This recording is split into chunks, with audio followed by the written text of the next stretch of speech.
Bienvenido a su programa Las Suelas Ideas, este gran evento que gracias a Grupo Salinas, Comex, Pepsi, Banamex, Café Punta del Cielo, Aeroméxico y muchos otros más patrocinadores lograron que sea una realidad.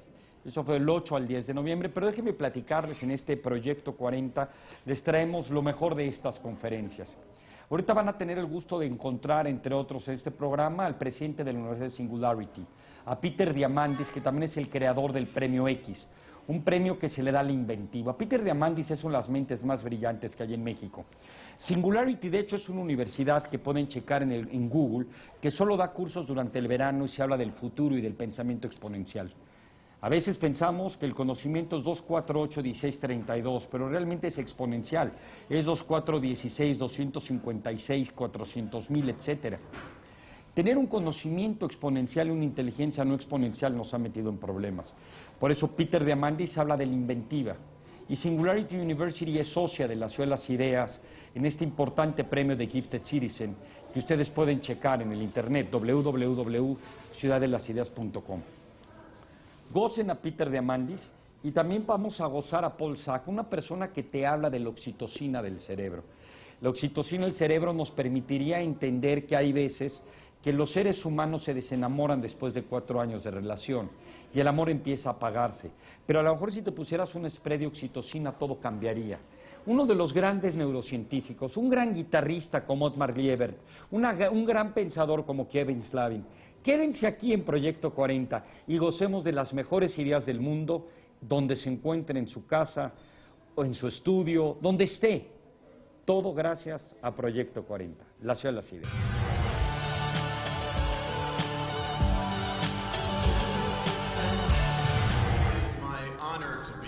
Me siento muy honrado de estar aquí el día de hoy en este evento excepcional como invitado de Andrés y de Ricardo Salinas para hablarles sobre las cosas que me apasionan. Desde mi punto de vista de estudiar las tecnologías exponenciales como cofundador y presidente del Singularity University, hasta la labor que he desarrollado en la fundación del X-Prize para realmente tratar de resolver los grandes retos del mundo, yo creo que estamos viviendo en un tiempo, una época extraordinaria, donde literalmente vamos a poder resolver todos los grandes desafíos que enfrenta la humanidad.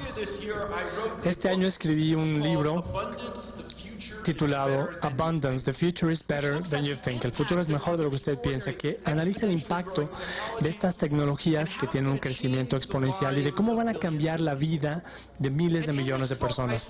En este libro yo planteo a la gente que estamos avanzando hacia un mundo de abundancia, y cuando lo digo, la gente dice, ¿de veras?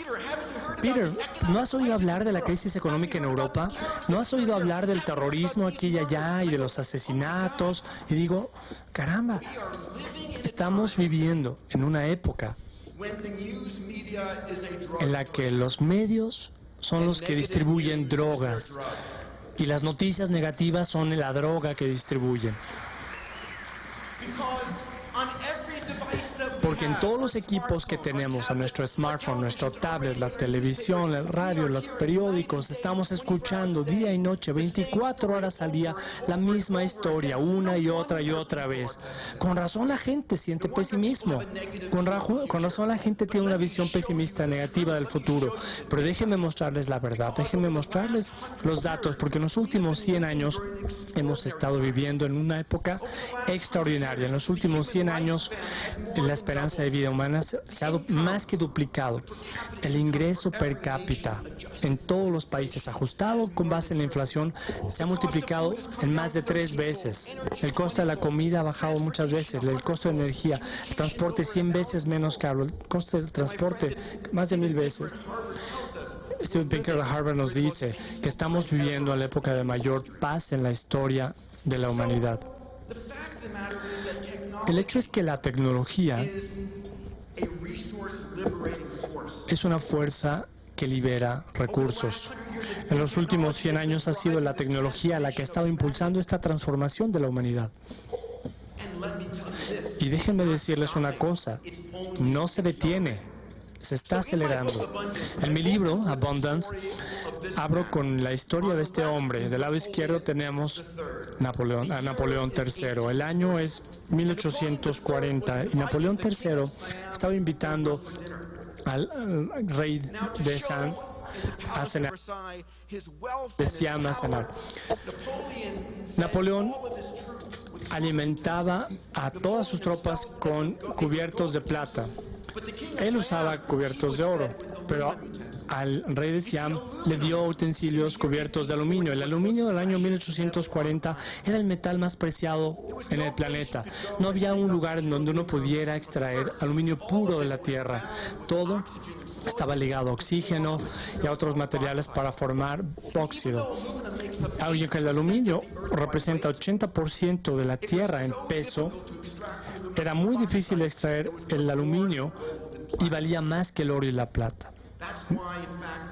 Es por eso que la punta del monumento Washington, en Washington D.C., está hecha de aluminio, porque en esa época era el metal más precioso del planeta. Después vino la tecnología de electrólisis que nos permitía extraer el aluminio. Y ahora pensamos, con una gran eficiencia, ahora pensamos en latas de aluminio, papel aluminio. No nos importa, damas y caballeros, ese mismo mecanismo a través del cual la tecnología puede tomar algo que era escaso y hacerlo abundante, se cumple en muchos otros frentes. Pensamos en la escasez energética, pero estamos viviendo en un planeta que está bañado en energía. Cada año, 5,000 veces más energía llega a la superficie de la Tierra de la que consumimos como especie en un año. El costo de la energía solar bajó 50% el año pasado y 50% el año anterior. La cantidad que estamos produciendo está creciendo a 30% al año. Estamos viviendo en una época de abundancia energética. Y si eso es verdad, también estamos viviendo en una época de abundancia de agua, abundancia hídrica. Hablamos de la escasez de agua, pero vivimos en un planeta de agua, un planeta que está conformado 2/3 partes de agua. Sí, 97.5% del agua es agua salada, 2% es hielo y 0.5% es el agua pura por la que nos peleamos en la actualidad. Pero hay tecnologías excepcionales que están en el horizonte en forma de nanomateriales, el trabajo del slingshot de Dean Kamen, que va a tomar el agua y la va a hacer tan abundante, ¿no?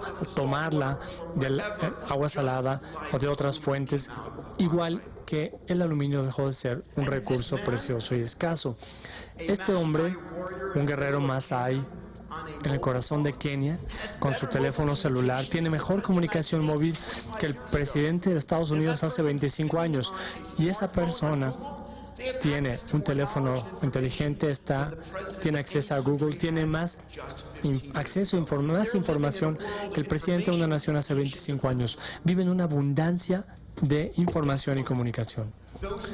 Y adivinen qué, esos smartphones, esas tecnologías están a punto de convertirse en mucho más que un medio de comunicación. Están a punto de convertirse en nuestro doctor y en nuestro maestro. Este año, hace apenas 9 meses, estaba yo en la escena con Paul Jacobs, el presidente y director general de Qualcomm, en el CES en Las Vegas, anunciando lo que se llama el X-Prize Tricorder de Qualcomm. Este es un premio que reta a equipos de todo el mundo a construir un dispositivo móvil, algo que cualquier persona del planeta puede utilizar para hablar, porque tiene inteligencia artificial, algo que contenga una manera de hacer análisis de ADN, de ARN, para analizar las bacterias en la tos y para hacer pruebas de química sanguínea. Estos son dispositivos que van a poder hacer un diagnóstico mejor que lo que un equipo de médicos podría hacer. Y esto está a 3 años de distancia. Hoy anunciamos que tenemos 250 equipos de 30 países en todo el mundo fabricando estos dispositivos que van a transformar la atención a la salud. No de 10 a 20 años, de aquí a 10 o 20 años, en los próximos 4 o 5 años. Y esos mismos dispositivos, literalmente conectando la inteligencia artificial en la nube, a cualquier niño que tenga un teléfono inteligente podrá tener una experiencia educativa que no es posible comprar en este momento, porque literalmente la democratización del cuidado de la salud, de la educación, van a transformar a nuestro planeta. Una de las ideas más poderosas que puedo compartir con ustedes el día de hoy es el concepto de que estamos viviendo en una época extraordinaria, muy poderosa. Estas barras blancas representan la población de la Tierra. Acabamos de rebasar la marca de los 7.000 millones de personas, 7.000 millones de seres humanos en el planeta. A quienes les preocupa la explosión demográfica, por favor, no se preocupen, porque hay una cosa que ha sido comprobada una y otra vez, que ha reducido el crecimiento demográfico en cualquier país. Y esto es que sus ciudadanos estén más saludables y que tengan una mejor educación. Haciendo esto, se va a cambiar esta tendencia demográfica. Esto es exactamente lo que estas herramientas de abundancia están a punto de crear. En esta gráfica, en esta barra color verde, tenemos la penetración de Internet en la Tierra. En el año 2010 teníamos un poquito menos de 2.000 millones de personas conectadas a Internet. 2.000 millones de personas que podían comprar y vender artículos. En los próximos 8 años esa cifra va a pasar de 2.000 millones a 5.000 millones. 3.000 millones de mentes nuevas que se van a conectar al ciberespacio. Son 3.000 millones de personas a las que nunca se había escuchado. 3.000 millones de personas que nunca habían comprado nada. ¿Qué quieren? ¿Qué es lo que van a crear? ¿Qué es lo que van a descubrir? ¿Qué van a inventar?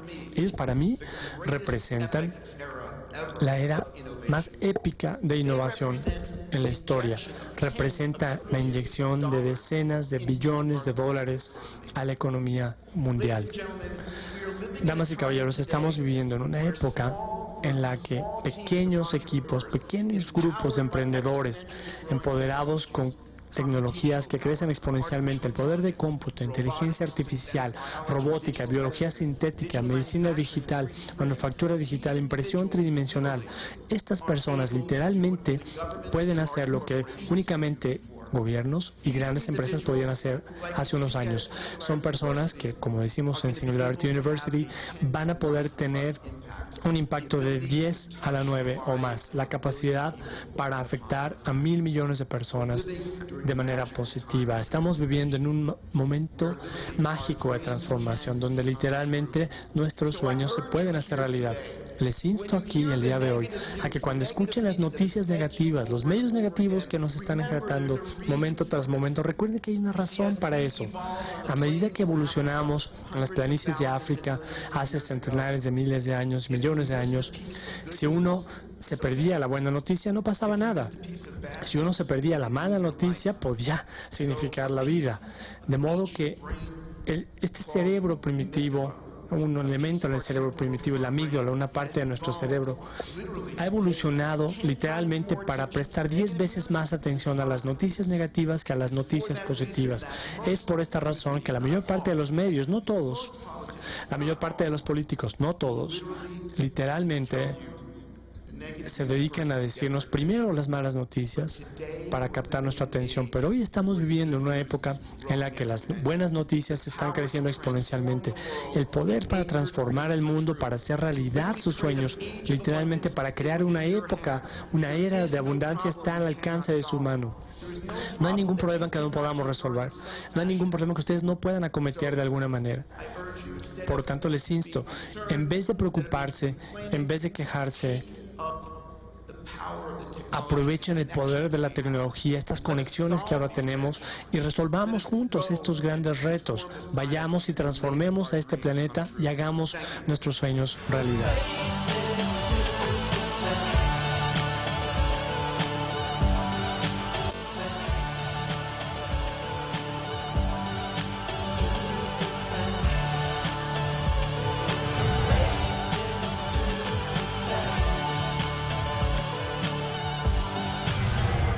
Buenos días, Puebla.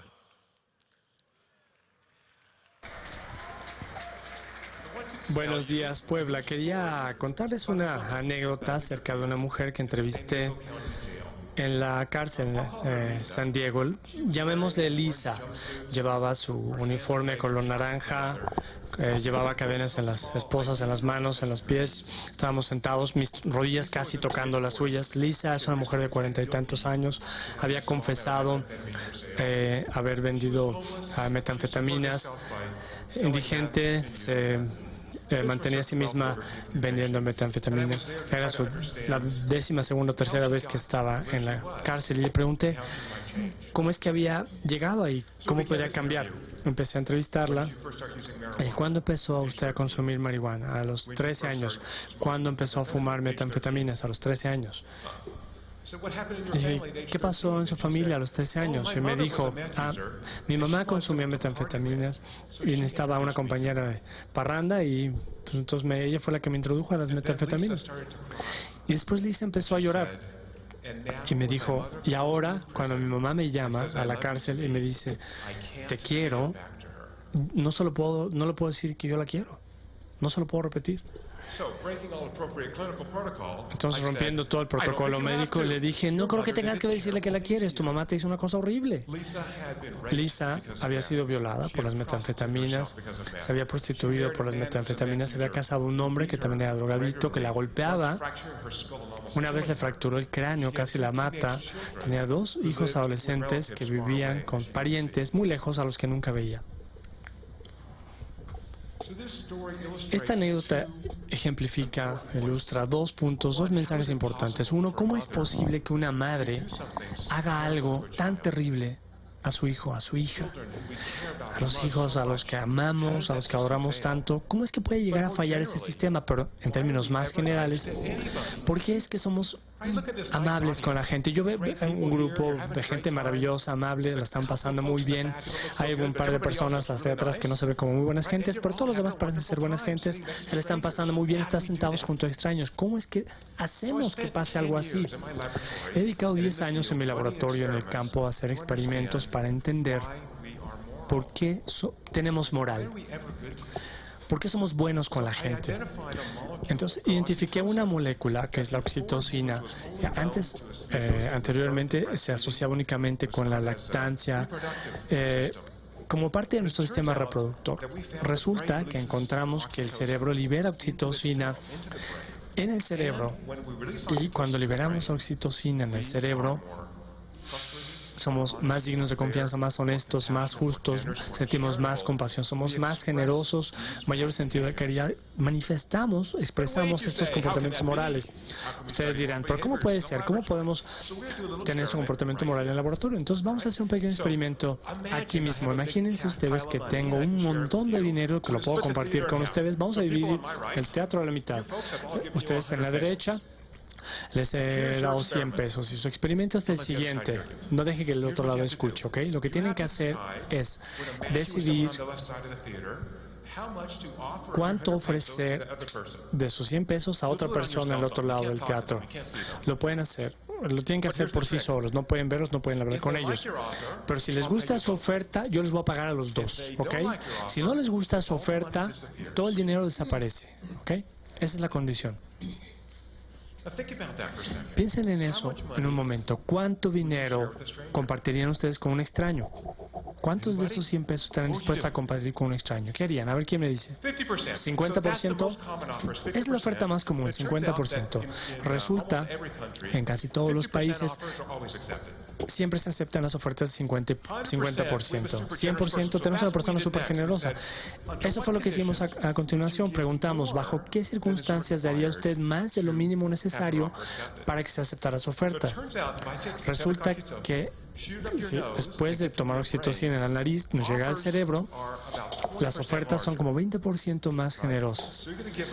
Entonces uno está dispuesto a ceder 20 pesos más a un extraño con el que estamos interactuando por computadora si aumento tu nivel de oxitocina. ¿Y sabes qué? Además va a estar más contento.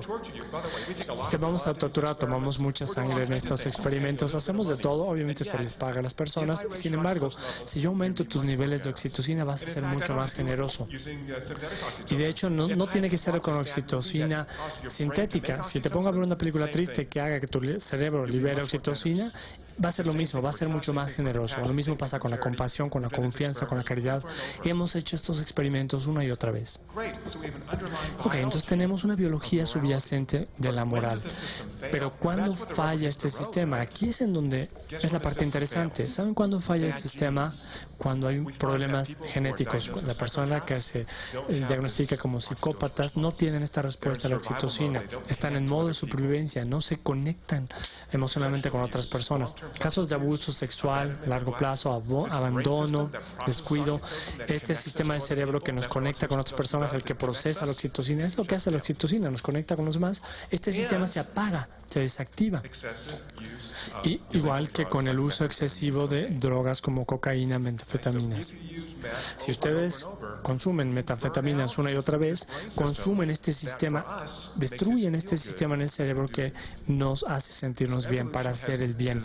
La evolución, por lo tanto, nos ha diseñado con un sistema en el cual yo hago amable para las personas a mi alrededor. Las personas sonríen, se ríen y dicen, ¡ay, qué buena gente, quiero estar con él! ¿Okay? ¿No les parece sorprendente? Entonces, si este sistema funciona, necesitamos fomentarlo, ejercitar este sistema. Tenemos que conectarnos mejor con las personas. Cuando lo hacemos, reducimos nuestro propio estrés cardiovascular, mejoramos nuestro sistema inmunológico, nos conectamos, nos relacionamos mejor con la gente a nuestro alrededor. Cuando en los experimentos preguntamos, ¿cuál es el sentimiento subjetivo cuando tu cerebro libera oxitocina? Y es un sentimiento de empatía. Este pequeñito se llama Ben, estaba muriendo de cáncer en el cerebro, le tomamos un video y la persona tiene una reacción muy poderosa, se conecta con Ben, con su familia. Es una tragedia pensar que muera un niño, y este sentido de empatía es lo que nos hace más morales y es lo que nos mantiene unidos como grupos sociales. Cuando yo comparto tus emociones, también quiero hacer que tú te sientas mejor. Estos comportamientos morales son los que nos sostienen como criaturas sociales, y esto es algo muy importante. Ustedes pensarán, ok, bueno, esta es una teoría, bueno, tengo todo un libro al respecto, pueden ustedes leerlo, hay muchas publicaciones científicas que lo sustentan, pero déjenme compartir uno de los experimentos más interesantes que he hecho para probar si este resultado es universal, si todo el mundo en el planeta tiene este sistema de la oxitocina. ¿Podrían poner el video? Vamos a ver si podemos ver el video. Este es un experimento que hicimos en Papúa Nueva Guinea. Lo hice con 20 hombres, 20 varones que vivían en la selva, en el bosque tropical, que nunca habían visto un doctor, que nunca habían ido al dentista.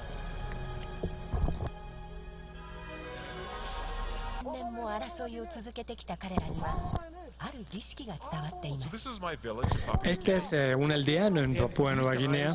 Estas personas tienen esas danzas rituales desde hace miles de años.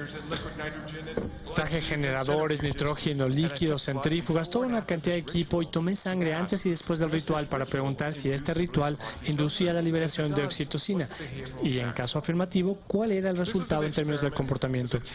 Este es un experimento, hay un trabajo técnico, se llama FUBAR. ¿Saben qué significa FUBAR? Ya se imaginarán lo mal que salió con este experimento. Todo lo que podía salir mal, salió mal. Estuve en esta aldea como una semana, sin electricidad, sin agua potable, sin drenaje. Uno está en despoblado. Descubrimos que para este ritual no solo se libera oxitocina, también descubrí que este experimento era, para mí, sumamente importante. Una vez estaba yo en esta aldea, una vez que llegué a conocer a la gente, muy pronto empecé a preocuparme por ellos, empecé a quererlos y después a mí mismo. Y le llamaba a mi aldea, mi jefe tiene su teléfono celular y me llama, ¿no? Y maravilloso. Incluso en ese contexto, en donde tenemos personas que están aisladas del resto del mundo, han encontrado una forma de ejercitar este sistema de la oxitocina, de conectarse entre sí, con su comunidad, y cuando lo hacen reportan así. Cuando hago este baile, siento que formo parte de la historia de la aldea, que soy un miembro importante de la comunidad. Quiero dejarles con algunas ideas acerca de cómo ustedes también pueden construir estas comunidades. Lo que hemos visto, lo que se reporta en el libro, es que la oxitocina genera un ciclo virtuoso. Cuando yo libero oxitocina, siento empatía. Cuando soy empático, tiendo a comportarme de maneras más morales. Una de estas es la confianza. Resulta que la confianza es uno de los predictores más importantes para entender por qué los países son prósperos. Cuando la confianza es elevada, hay más transacciones económicas, lo cual reduce la pobreza. Y a medida que más y más gente sale de la pobreza, tiene el lujo de liberar más oxitocina. El estrés es un inhibidor de la oxitocina, nos pone en modo de supervivencia, donde no nos conectamos con los demás. De modo que una vez que empezamos a liberar oxitocina, se vuelve más y más fácil liberarla. Construimos una ciudad que está más interconectada, más empática. Y de hecho eso fue lo que hizo Lisa, esta prisionera que les comentaba, terminó su sentencia y fue a un estado en el medio oeste donde vivían sus hijos con sus parientes. No puede cuidarlos, pero está reconstruyendo su relación con sus hijos. Si funciona para ella, puede funcionar para todos nosotros. De hecho, a mí me dicen el Dr. Love, el Dr. Amor, porque la oxitocina es la molécula del amor, así se le llama. Nos ayuda a cuidar a nuestros hijos, a nuestros cónyuges. Dejen que el Dr. Amor les dé 2 sugerencias al día de hoy. La primera es que el amor no es una palabra extraña, rara, que no tiene una base, un fundamento. El amor es parte de nuestra naturaleza humana y evolutiva. Estamos diseñados para ser criaturas que aman, y entre más amemos, más podremos amar. La segunda sugerencia es cómo se hace. Hemos mostrado en experimentos que se puede incrementar la liberación de oxitocina a través del tacto. Mi prescripción, mi receta para ustedes, como el Dr. Amor, es 8 abrazos al día. Mientras estén aquí, vamos a tratar de conseguirnos 8 abrazos al día para empezar este círculo virtuoso de liberar oxitocina. Ustedes van a estar más contentos, la gente a su alrededor va a estar más contenta, y vamos a poner en marcha un círculo virtuoso en donde estamos construyendo una sociedad como la sociedad en la que queremos vivir. Les exhorto a que lo hagan hoy. El Dr. Amor les desea que tengan un día maravilloso. Muchas gracias.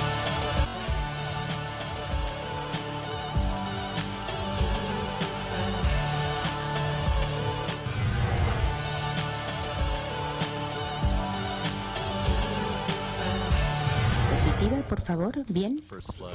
Esta es una fotografía que tomó Michael DeGeorge, un artista de Nueva York, que es la Patagonia, y es una fotografía reciente, vívida, estuvo ahí y realizó un esfuerzo enorme, pero también se ha modificado mucho digitalmente y se ha hecho un nuevo trabajo. Por lo tanto, los contornos están dados de acuerdo con las vicisitudes que ha sufrido el índice Dow Jones. Por ejemplo, este precipicio tan pronunciado que tenemos ahí está exactamente tomado antes de la Gran Depresión, y más o menos nosotros estamos en esta parte. No estoy tan seguro de que tan escarpado sea todo esto. Bien, aquí tenemos el mismo índice en Hong Kong, que es sumamente similar en cuanto a la topografía se refiere. Y aquí quiero decirles que esto es arte, es una metáfora. Pero quiero proponerles a ustedes que básicamente el día de hoy es una metáfora que nosotros vamos a ver el día de hoy. Es decir, tenemos que reflexionar, reevaluar cuál es el papel que tienen las matemáticas en nuestra vida. Por ejemplo, los algoritmos, las matemáticas contemporáneas. Es decir, es el tipo de matemáticas que utilizan las computadoras para tomar decisiones. Y las matemáticas eran algo que nosotros extraíamos del mundo, que las derivábamos de ahí y empezamos a utilizarlas para modificar el mundo que nos rodea, el mundo interior que todos llevamos dentro. Este tipo de algoritmos, cuando se repiten sucesivamente, se calcifican, se anquilosan y definitivamente se vuelven así de reales. Y yo empecé a pensar en esto una vez que iba a bordo de un avión hace un par de años y estaba sentado junto a un físico húngaro que me platicó una historia verdaderamente sobresaliente, y le dije, bueno, ¿qué hizo usted durante la Guerra Fría? Y me dijo, bueno, estaba trabajando en la tecnología de aviación, porque de esa manera, bueno, en ese momento en la Unión Soviética estaban verdaderamente sedientos de tener una tecnología similar y por lo tanto la estábamos analizando. Y yo le pregunté, bueno, esto se suponía que no iba a pasar y nosotros vimos cómo tenía que ocurrir esto. De esa manera nosotros empezamos a ver ver cómo funcionaban estas tecnologías cuando nosotros nos encontrábamos a bordo de un avión. Por ejemplo, era la tecnología acerera. Aquí nosotros teníamos que ver cuál era la invisibilidad al radar. Si nosotros tomábamos ese avión y lo podíamos desglosar desde el punto de vista del radar, podíamos ver cosas tan insignificantes como una parvada de aves. Aquí teníamos un radar y podíamos detectar a cada una de las pequeñas avecillas que estaban volando. De lo contrario, habríamos hecho un mal trabajo. Ahora, me dijo, no utilizamos un radar, sino que estábamos utilizando señales eléctricas para ver qué era lo que estaba ocurriendo, y eso no tenía la firma del radar. Aquí esto se relacionaba con las Américas, y yo le dije, bueno, pues usted eliminó realmente lo que era la investigación aeronáutica durante los últimos 60 años, pero ¿qué hizo después de eso, al haber crecido? Y me contestó, pues yo estuve en la industria de servicios financieros. ¿Por qué? Porque han estado recientemente muy difundidos. Y yo le pregunté, bueno, ¿qué hace un físico con Wall Street? ¿Cuál es la caja negra que nosotros tenemos en Wall Street? Y él me dijo, bueno, en realidad esto fue muy curioso porque era exactamente como la caja negra que tenemos a bordo de los aviones, y era tener una semejante para lo que ocurre en Wall Street.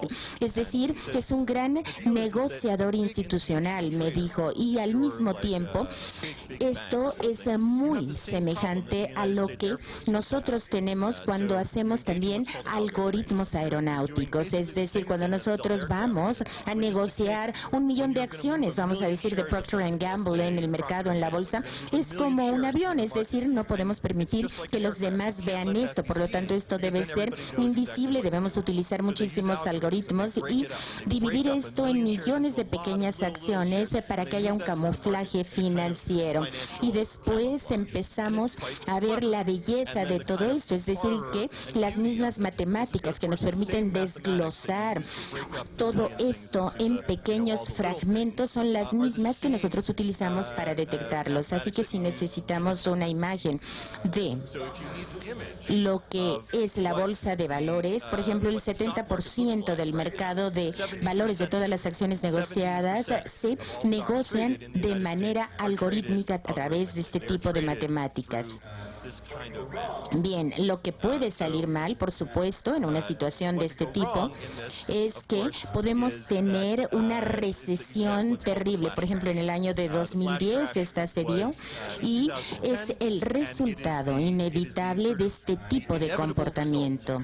Es lo que ocurre cuando la complejidad de la bolsa de valores per se empieza a rebasar la capacidad que nosotros tenemos para entenderla. Cuando nosotros entendemos cosas que leemos, eso es fácil, pero cuando ya no es posible, entonces empezamos a perder contexto. Por ejemplo, el 90% de la bolsa de valores puede desaparecer, y por eso nosotros tuvimos esta recesión terrible de los 2 minutos con 45 segundos. Es decir, esto fue simple y sencillamente lo que ocurrió. Esta es una de las consecuencias inevitables por las que nosotros no podemos leer lo que es ilegible. Es decir, aquí ya no podemos leer de manera colectiva, y por lo tanto las cosas se vuelven invisibles e ilegibles para nosotros. Y hay muy pocas personas que están trabajando en este problema, en este consciente colectivo. Tenemos un grupo de científicos en Chicago que realmente pueden acceder al mercado y empiezan a ver qué es lo que está ocurriendo en él. Cuando encuentran un algoritmo, lo toman, lo sacan y dicen, ok, pueden identificarlo y pueden decir, bueno, vamos a hacer lo que siempre hemos hecho, y lo podemos también llegar a negar. Es lo mismo que ocurre con las constelaciones del universo, es decir, cuando se toma conciencia sobre ellas, a esto nosotros le llamamos el cuchillo, el carnaval o el shuffler, que en un momento dado nos permite barajar la situación, o también el crepúsculo. Pero esto no está funcionando tal y como debería funcionar en los mercados. Así que vean ustedes, este libro es un libro sobre la genética de las moscas. Estuvo a la venta en Amazon y se vendieron más de $1.730.045.91 y llegamos a una cifra verdaderamente importante, más de 23 millones de copias. Es exactamente lo que nosotros vimos cuando hubo esta recesión terrible. Es decir, aquí tenemos una serie de algoritmos que se están buscando entre sí cuando no tenemos ninguna supervisión de ningún tipo, ni humana, ni en función de las máquinas. Aquí podemos hablar acerca de plenitud. Por ejemplo, podemos hablar acerca de Netflix. Netflix se utiliza para detectar qué película es la que nosotros queremos ver. Esto es lo que se conoce con el nombre de algoritmo pragmático. Y aquí esto parece ser muy suave, pero podemos ver que a Netflix lo emplea el 60% de usuarios que verdaderamente están en un caos pragmático, y probablemente esto sea ya un mundo completamente diferente. Ahora, si nosotros nos vamos un poquito más allá, ¿qué podemos decir? Bueno, esto no tiene que ver tanto con la película que queríamos ver, sino realmente con la película que queremos hacer. Aquí podemos hablar acerca de lo que ha ocurrido en la industria de Hollywood, porque de esa manera nosotros podemos utilizar Epagagic, que nos permite emplear los algoritmos para saber si esta película va a ser una película de 20, 30 o 5 millones de dólares. Y el punto aquí es que en Google, por ejemplo, podemos utilizar esto, pero no solamente a manera de información, sino a manera de cultura. Y aquí lo que ustedes ven es la física de la cultura. Y cuando se caen estos algoritmos, tal y como ocurrió en Wall Street, es que debemos preguntarnos qué es lo que podemos hacer en este sentido. Y esto realmente se ha adentrado incluso de nuestros hogares. Aquí tenemos, por ejemplo, a los robots Roomba, que están tratando de hacer prácticamente lo mismo, porque tenemos ideas muy diferentes de nuestros hogares. Estas son una especie de arquitectos secretos y nos pueden decir cómo diseñar mejor nuestras habitaciones, nuestra recámara. Y aquí, si nosotros queremos seguir utilizando estos algoritmos, podemos utilizar este elevador que nos permite controlar lo que nosotros vamos a hacer antes de incluso entrar. Es decir, en vez de decir, bueno, vamos a dejar que todo mundo se meta a un elevador y se vaya al piso 14 o al que quiera, nosotros vamos a seleccionar a la gente. Entonces, ahora cuando la gente ve esto, verdaderamente se aterroriza, porque vemos que hay un par de cosas que faltan en este elevador, como por ejemplo los botones del elevador, y tenemos nada más un monitor que está cambiando los pisos y en un momento dado dice, bueno, está lleno. Esto es una especie de dialecto por computadora, pero lo debemos utilizar de manera que verdaderamente nos dé un significado. Para eso tenemos que regresar a Wall Street, y aquí es donde vemos que los algoritmos tienen sus propios diseños, sus propios circuitos vecinos. Tienen que ser más rápidos de lo que ustedes pueden pensar y tienen que medirse en nano y en microsegundos. Por ejemplo, tenemos aquí milisegundos, pero eso en Wall Street puede dar como resultado una recesión terrible. Y no importa que estemos hablando aquí de 10 cuadras, esto es un tiempo que es difícil de percibir, y hay mucha gente en Wall Street que está corriendo este tipo de algoritmos y se están metiendo en muchos problemas. Es decir, aquí esto tiene que ver con la Internet. Podemos considerarla como un sistema de amplia distribución, pero aquí lo que ocurre es que se distribuye en Manhattan, por ejemplo, de este hotel que tenemos en el centro de la ciudad, y si estamos corriendo los algoritmos y queremos que funcionen, tenemos que ubicarlos exactamente donde deben estar. Entonces, los algoritmos tienen su propia zona circunvecina, y las arquitecturas arquitecturas realmente ahora nos permiten ver cómo debemos utilizar ciertos materiales y distintos stacks de servidores. Estos son los motivos fundamentales, porque esto realmente nos lleva a ver que en un momento dado no podemos extraer el mismo nivel de utilidades que podemos sacar con Twilight. Así que aquí nosotros vemos este tramo que tenemos entre Chicago y Nueva York, y aquí, para que corra un cable entre estas dos ciudades y pueda llevar esa señal, tenemos que pensar que esto jamás será leído ni entendido por un ser humano. ¿Por qué? Porque estamos aquí rebasando a Internet. Entonces, nada más para Carnival, nada más para Nave, vamos a tener que estar conscientes de que cuando nosotros consideremos que si vamos a dinamitar, por ejemplo, una parte de Estados Unidos, vamos a tener 13.3 milisegundos, que es lo que va a tardar en extenderse un cable de Chicago a Nueva York. Y por ejemplo, aquí podemos hablar acerca de una arquitectura informática con escala planetaria para realizar estas negociaciones electrónicas en todo el mundo. Por supuesto que esto nos habla de cosas cuánticas extraordinariamente complicadas, pero yo no puedo leer este mapa, y lo que nos dice este mapa es que si ustedes son una persona que esté en uno de estos puntos rojos y quiere hacer una negociación con otra persona que esté ubicada en el punto azul,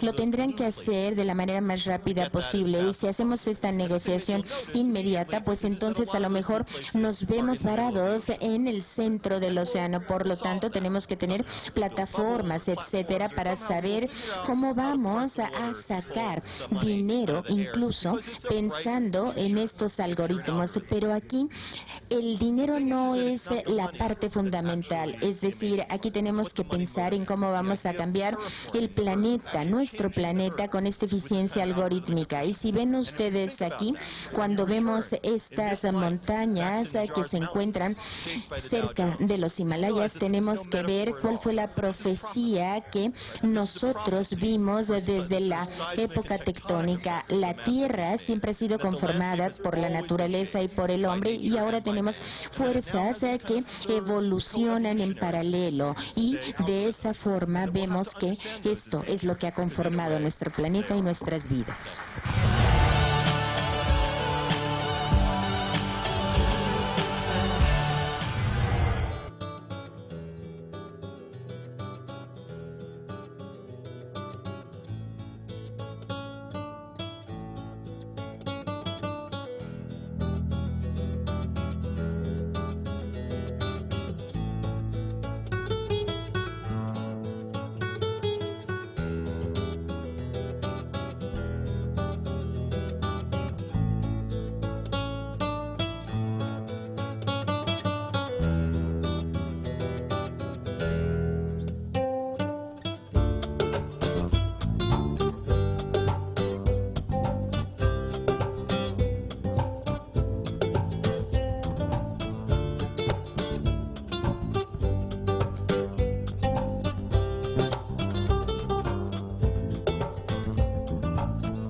Espero que les haya gustado. ¿Qué les parece Peter Diamandis? Sobre todo, chequen lo de Singularity.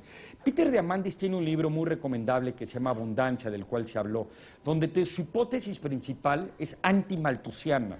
El problema no es de que la gente crece y la población crece y se reproduce exponencialmente y que haya escasez en el futuro. El problema verdadero de la sociedad del siglo XXI y lo que sigue tiene que ver con la accesibilidad de nuevas tecnologías a poder aprovechar los recursos existentes del universo. Peter Diamandis, de hecho, tiene vuelos hacia meteoritos para poder sacar determinados minerales y elementos y poder tener una vida mucho más longeva y una mejor condición de vida. Este gran libro de Abundance se los recomiendo en particular, sobre todo cuando nos damos cuenta que el problema no es la falta de agua, sino la accesibilidad que el agua salada se convierte en agua potable. Espero que hayan gozado a estos grandes pensadores y mentes provocadoras en la Ciudad de las Ideas. Quédese en Proyecto 40.